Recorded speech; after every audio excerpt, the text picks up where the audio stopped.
Christmas ആയിട്ട് രാവിലെ തന്നെ ഒരു ചായ അങ്ങോട്ട് തുടങ്ങാന്ന് വിചാരിച്ചു കേട്ടോ. അമ്മ എന്നത്തെയും പോലെ പതിവ് തെറ്റിക്കാതെ രാവിലെ തന്നെ എണീറ്റ് ചോറ് വയ്ക്കുന്നുണ്ട് കേട്ടോ. ക്രിസ്മസ് ആയതുകൊണ്ട് തന്നെ പിള്ളേര് ഭയങ്കര ഉത്സാഹത്തിലാണ്. ദേണ്ട പുൽക്കൂടൊക്കെ നോക്കി അവിടെ കിടന്ന് തകർക്കുവാണ്. അടുത്ത പരിപാടി അമ്മയ്ക്ക് ദേണ്ട തോരൻ വെക്കലും എനിക്ക് ബീഫ് വെക്കലുമാണ്. വെളുപ്പിനെ 3 മണിക്ക് തന്നെ എണീറ്റ് ബീഫൊക്കെ വെള്ളത്തിൽ ഇടണമെന്ന് വിചാരിച്ച് കിടന്നാണെങ്കിൽ ഞാൻ അങ്ങോട്ട് ഉറങ്ങിപ്പോയി കേട്ടോ. ദേണ്ട ഇപ്പൊ എല്ലാം കൂടെ ഐസ് കൂമ്പാലായിട്ട് ഇരിപ്പുണ്ടേ. പിന്നെ എല്ലാം കൂടെ വലിച്ചു പറിച്ചെടുത്ത് ദേണ്ട കഴുകി ദേണ്ട മസാലയൊക്കെ ഇട്ട് നന്നായിട്ട് അങ്ങോട്ട് മിക്സ് വെല്ല് ചെയ്ത് വെക്കാന്ന് വിചാരിച്ചെന്ന്. മസാലകളെല്ലാം കൂടെ ഇട്ട് ബീഫിനകത്തിട്ട് അറഞ്ചം പുറത്ത് രണ്ടിളക്ക് എന്നിട്ട് ദേണ്ട കുക്കറിൽ വെച്ച് ഏട്ട് ബിസിൽ അങ്ങോട്ട് വേവിക്കുക. ഇനി ബീഫ് കുക്കറിൽ വെച്ച് നന്നായിട്ട് വേവിക്കുന്ന എന്താന്ന് വെച്ചാൽ എന്റെ വീട്ടിൽ മിക്ക ആൾക്കാർക്കും പല്ലിന്റെ എണ്ണം കുറവാണ്. ഇനി നന്നായിട്ട് കുക്കറിൽ വെന്ത ബീഫിനെ അടുപ്പയിൽ വെച്ച് നന്നായിട്ട് വരട്ടിയെടുക്കണം. അതിനുള്ള സാധനങ്ങളാണ് ഈ മുറിച്ചോണ്ടിരിക്കുന്നത്. അങ്ങനെ ഒരുവിധം കുക്കർ ചൂളം വിളിച്ചൊക്കെ നിന്ന് കഴിഞ്ഞപ്പോൾ അടുത്തെന്നാ പിന്നെ രാവിലത്തേക്ക് അപ്പം ഉണ്ടാക്കാന്ന് വിചാരിച്ചു കേട്ടോ. എന്നാ പിന്നെ അപ്പോൾ ഒരു പ്ലേറ്റ് ചൂട് ബീഫ് റോസ്റ്റ് അങ്ങോട്ട് എടുക്കട്ടെ. അച്ഛൻ തന്നെ ഇവിടെ പാട്ടും കേട്ട് ഉല്ലസിച്ചിരുന്ന് ഇരുന്നല്ല കേട്ടോ, നിന്ന് തേങ്ങ തിരുവാണേ. ഈ പഞ്ചായത്തിലെ മുഴുവൻ വെള്ളം നേണ്ട ബീഫിനകത്തുനിന്ന് കുക്കറിൽ ഇറങ്ങി കിടപ്പുണ്ടേ. ഏതോ വാട്ടർ അതോറിറ്റിക്കാർ വളർത്തിയ കാളയാണെന്ന് തോന്നുന്നു. അതാണ് ഇതിന് മാത്രം വെള്ളം. കൃത്യമായിട്ട് പറഞ്ഞാൽ ഞാൻ ഈ മല്ലിയില 15 ദിവസങ്ങൾക്ക് മുന്നേ മേടിച്ചത് ഈ ബോക്സിനകത്ത് ആക്കി വെച്ചതാണ്. ഇപ്പോഴും നല്ല ഫ്രഷ് ആയിട്ടിരിപ്പുണ്ട്. പച്ചക്കറി എന്ത് വേണമെങ്കിലും ഈ ബോക്സിനകത്ത് ആക്കി വെക്കാം. വേണമെങ്കിൽ ലിങ്ക് മുകളിൽ കൊടുത്തേക്കാവേ.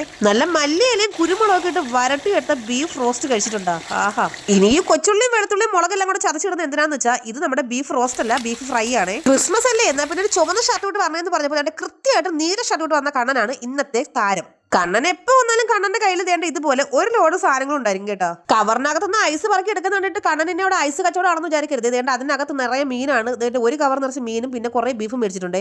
പിന്നെ കണ്ണൻ വന്നപ്പോ ഒരു സാധനം കൂടെ കൊണ്ട് വന്ന് കേട്ടാ. രാവിലെ മുതൽ അടുപ്പിന്റെ മുകളിൽ നിന്ന് ചൂടെടുത്ത് ദേണ്ട തലയ്ക്ക് വെളിവില്ലാതെ നിന്നപ്പോഴാണ് ദേണ്ട കണ്ണൻ ഐസ്ക്രീമും കൊണ്ടുവരുന്നു. പിന്നെ ഒന്നും നോക്കില്ല, എരിവും പുളിയും കഴിക്കുന്നതിന് മുന്നേ ക്രിസ്മസ് ആയിട്ട് ആദ്യം തന്നെ വയറൊന്ന് തണുപ്പിക്കാന്ന് വിചാരിച്ച് കുറച്ച് ഐസ്ക്രീം കുടിച്ചേ. ആഘോഷം എന്തായാലും കലണ്ടർ മനോരമ തന്നെ പറയും പോലെ ഇവിടെ ഇനി എന്ത് ആഘോഷം വന്നാലും ഞങ്ങൾ ദേണ്ട വണ്ടി പൊളിച്ചടുക്കിയിരിക്കും. വണ്ടി നന്നായിക്കൊണ്ടിരുന്ന ആളിനെ കാണാനില്ലാഞ്ഞിട്ട് ചെന്ന് നോക്കിയപ്പോൾ ദേണ്ട പറമ്പിൽ മൊത്തം കുഴി എടുത്തു വയ്ക്കുന്നു. മേരിക്കുണ്ടിന്റെ കുഞ്ഞാട് സിനിമയിലെ ബിജു മേനൻ പറമ്പിൽ മൊത്തം കുഴി എടുത്തിട്ട് സ്വർണ്ണ കുരിച്ചു നോക്കുന്ന പോലെ ഇതിന് എന്ത് കിണ്ടി നോക്കുവാണോ എന്തോ. അങ്ങനെ പറമ്പ് കളച്ച് നിധി കിട്ടാത്ത സ്ഥിതിക്ക് എന്നാ പിന്നെ അങ്ങോട്ട് ചോറ് കഴിക്കാന്ന് വിചാരിച്ചേ. അങ്ങനെ ചോറും കറികളും കഴിക്കുന്ന വീട് എടുക്കുന്നതിനിടയ്ക്ക് എന്റെ ക്യാമറാമാനെ ദേണ്ട തൊട്ട് പിന്നിലെ കണ്ണാടിയിൽ കാണാൻ പറ്റുവേ. ചോറൊക്കെ കഴിച്ചു കഴിഞ്ഞ് വൈകുന്നേരം ആയപ്പോൾ ഞങ്ങൾ എന്നാ പിന്നെ കേക്ക് കട്ടിയാന്ന് വിചാരിച്ചു കേട്ടോ. ഈ വർഷത്തെ ക്രിസ്മസ് കേക്കിലെ ആദ്യത്തെ പീസ് നമ്മുടെ വീഡിയോ കാണുന്ന നിങ്ങൾക്ക് എല്ലാവർക്കും വേണ്ടിയിട്ടുള്ളതാണ്. ഇനിയിപ്പോ കേക്ക് കട്ട് ചെയ്ത സ്ഥിതിക്ക് അടുത്ത പരിപാടി ദേണ്ട ലതി തന്നെ വെള്ളോടി. ഇത് നിങ്ങൾ ഉദ്ദേശിച്ച വെള്ളോടിയല്ല കേട്ടോ, വൈനാണ്. ആദ്യത്തെ ഗ്ലാസ് വൈനും ഒരു പീസ് കേക്കും കണ്ണിന് കൊടുത്തതിന് ശേഷം എന്നാ പിന്നെ ഇച്ചിരി വൈൻ ടേസ്റ്റ് ചെയ്ത് നോക്കാന്ന് വിചാരിച്ചതാണ്. ഇത് വൈനൊന്നും അല്ലടാ, ഏതാണ്ട് പട്ടച്ചാരായാണ്. ദൈവമേ എല്ലായിടവും കത്തി ഇറങ്ങിയങ്ങ് പോയി. അച്ഛന് വൈൻ കൊടുത്ത സമയത്ത് അമ്മ എന്താണ് ഫോൺ നോക്കിയിരിക്കണമെന്ന് വെച്ചാൽ ദേണ്ട ചേച്ചി വീഡിയോ കോൾ വിളിച്ചിട്ടുണ്ടായിരുന്നു. അത് നോക്കിയിരിക്കുവാണേ.